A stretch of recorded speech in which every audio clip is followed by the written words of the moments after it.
पतंजलि योगपीठ हरिद्वार के तत्वावधान में प्राणायाम का आनंद हम लोग ले रहे हैं। और प्राणायाम इतना जबरदस्त चीज है, इतना लाभकारी है, इतना हम सबको पवित्र और निरोग बनाने वाला है कि हम सबको मात्र 1 घंटा अभ्यास को करना है और लाभ को लेते रहना है। तो आइए आपको मैं कपालभाति का अभ्यास बताएंगे। कपालभाति कैसे करना है, कपालभाति से क्या लाभ मिलेगा, और कपालभाति किनको नहीं करना है, सावधानी भी रखना है, और किनको कितना देर करना है, इसका हम लोग याद भी रखेंगे अभ्यासों के साथ। तो आइए, शरीर हमारा ध्यान मुद्रा में है, एक आसन में बैठा ही हुआ है। इसमें नाक से झटके से प्राणवायु को बाहर फेंकना है। तो जैसे ही हवा बाहर निकले तो पेट हमारा अंदर चला जाता है, यानी पेट का जितना इलाका है नाभि प्रदेश वो अंदर जाएगा, हवा बाहर निकलेगी।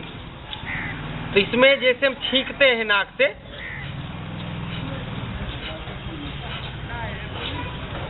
तो छींकने का केवल अभ्यास करना है। तो 1 सेकंड में एक ही बार झटका देना है, यानी 1 सेकंड 1 स्ट्रोक। और ये स्ट्रोक देते समय ना कंधा पर कोई परिवर्तन हो, ना गले पर कोई दबाव हो, ना नासिका कोई सिकोड़े, और ना मुखमंडल पे आकृति में कोई परिवर्तन हो। जैसे कुछ आदमी ऐसे करते हैं, तो जैसे कोई लक्ष्य को बेधते हैं और आपका यदि शरीर हिल जाए तो आपका निशाना लक्ष्य से चूक जाता है। तो हमारा ध्यान है नाभि प्रदेश पर स्ट्रोक लगाना। यदि शरीर के किसी अन्य अंगों पर यदि वो भाव आ जाता है परिवर्तन का आकृतियों में, तो वह आपका जो लक्ष्य वेधन की क्रिया है वो टूट जाती है, उससे हम वंचित हो जाते हैं और लाभ नहीं मिल पाता है। तो एक बार फिर देख लीजिए, सांस को झटके से वेगात्मक रूप से बाहर फेंक देना है और पेट आपका स्वयं अंदर चला जाएगा।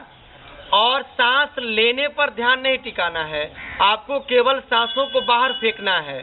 सांस स्वयं अंदर चला आता है। जैसे कोई बैलून को दबाते हैं तो केवल हमारा ध्यान दबाने पे होता है, और जैसे छोड़ते हैं तो भर जाता है। तो आइए इसका मिलकर के अभ्यास करते हैं।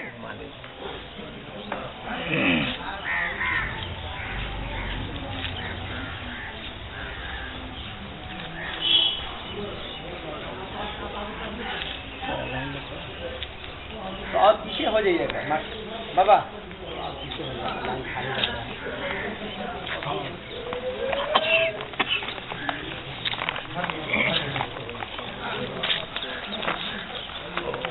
अब आइए, पहले आंख खोल करके ही करेंगे, फिर आंख बंद करेंगे कल से।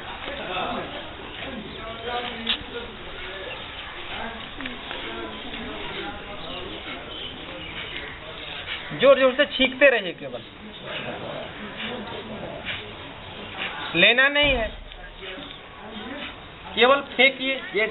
जैसे ये मान लीजिए कि मोमबत्ती है और इसको नाक के हवा से बुझाना है।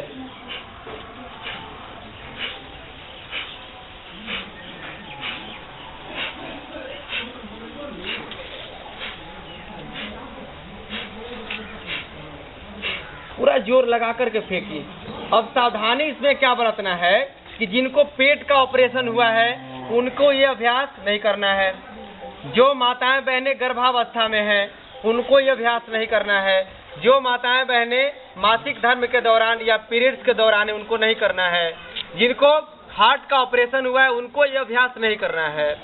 और बाकी सभी भाई बहनों को ये अभ्यास 5 मिनट से 15 मिनट करना है। तो करिए अभी 5 मिनट अभ्यास इसका। ऐसे बनाकर रखिए, हाँ, घुटना पे रखिए, पीछे चले जाएंगे, खींचते रहिए हवा को बाहर।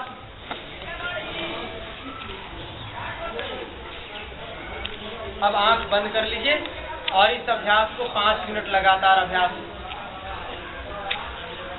ये अभ्यास करते समय आपका ध्यान केवल और केवल सांसों पर टिका हुआ है।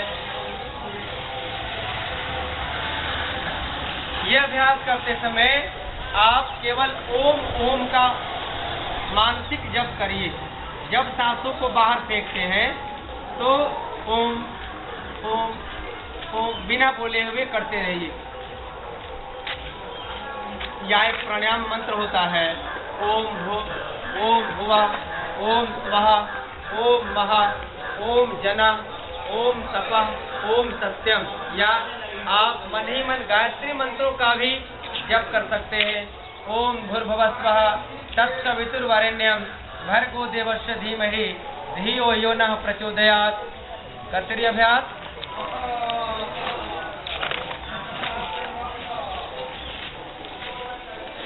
ये जब अभ्यास करेंगे तो गैस कब्ज की समस्या तो 1-2 दिन के अभ्यासों से कम होने लगेगा। जिनको ब्लड प्रेशर हाई हो गया है या लो है, तो सामान्य गति से जब करेंगे तो ब्लड प्रेशर भी नॉर्मल हो जाता है। जिनको हार्ट में ब्लॉकेज हो रहे हैं, हार्ट अटैक की संभावना है, वो अभ्यास करेंगे तो हार्ट संयमित संतुलित हो जाता है और हार्ट अटैक कभी नहीं होगा। जिनको कोलेस्ट्रोल हो रहा है तो कपालभाति करने से कोलेस्ट्रोल भी नियंत्रित हो जाते हैं। जिनको बांझपन की समस्या है माँ बहनों में और भाइयों में नपुंसकता की समस्या है, धातु रोग है, तो ये अभ्यास करने से वो बीमारी 100% ठीक हो जाते हैं। बस केवल अभ्यास करना है हमें। जिनको थायराइड की समस्या है, जिनको माइग्रेन की समस्या है, जिनको शुगर की बीमारी है, वो अभ्यास करेंगे तो बीमारी धीरे धीरे आपसे दूर होते चले जाएंगे। जिनको तनाव है, क्रोध है, लड़ाई झगड़ा करते हैं, बार बार सब कुछ ज्ञान रहते हुए भी हम अज्ञानता के शिकार हो जाते हैं। करते रहिए अभ्यास। मन ही मन ओम ओम का मानसिक जप चल रहा है और बार बार परमात्मा से प्रार्थना करिए। प्राण देवता से, प्राण वायु से प्रार्थना करिए कि हे प्राण देवता, हे प्राण शक्ति, जब हम माँ के कोख से पहली बार जन्म लेकर के बाहर आए थे तो हम लोग प्राणायाम करने के लिए रोते हैं और उसी दिन से प्राणायाम प्रारंभ हो जाता है और आजीवन यह अभ्यास चलते रहता है। और जिस दिन प्राण वायु अंदर और बाहर जाने की परंपरा रुक जाती है, अभ्यास रुक जाते हैं, हम मृत्यु को प्राप्त हो जाते हैं। करते रहिए अभ्यास को।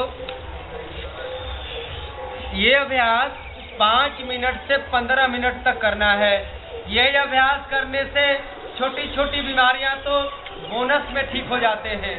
कैंसर जैसे भयंकर बीमारी को भी हम 6 महीना से 9 महीना अभ्यास करके 100% ठीक कर सकते हैं। ओम असतो मा सद्गमय तमसो मा ज्योतिर्गमय मृत्योर्मा अमृतम गमय। हे माँ, हे परमपिता परमेश्वर, हे कण कण में विराजमान, आप हमें असत्य से सत्य की ओर ले चलिए। आप हमें अज्ञानता से ज्ञान की तरफ ले चले। मृत्योर्मा अमृतम गमय, मृत्यु से हमें पार करिए, मृत्यु से हमें अमृत की तरफ ले चलिए, अमृत को धारण कराइए। हम जीते जी मोक्ष को प्राप्त हो जाएं। मोक्ष कोई अलग का नहीं है। हमारा विचार बदल जाए, हमारी सोच बदल जाए, हमारे कर्म बदल जाए, हमारे खाने पीने की व्यवस्थाएं बदल जाएं, हमसे खैनी छूट जाए, बीड़ी छूट जाए, शराब छूट जाए, मीट मछली अंडा छूट जाए, तो हम जीते जी मोक्ष को प्राप्त कर लेते हैं। हम लोग मर कर के मोक्ष पाना चाहते हैं, लेकिन इन कुविचारों से मुक्ति मिल जाए तो जीते जी मोक्ष की प्राप्ति हो जाती है। हम मानव से महामानव बन जाते हैं, हम पुरुष से महापुरुष हो जाते हैं। तो आइए इन अभ्यासों को धीरे धीरे रोज करते जाइए, परिवर्तन स्वयं हो जाता है।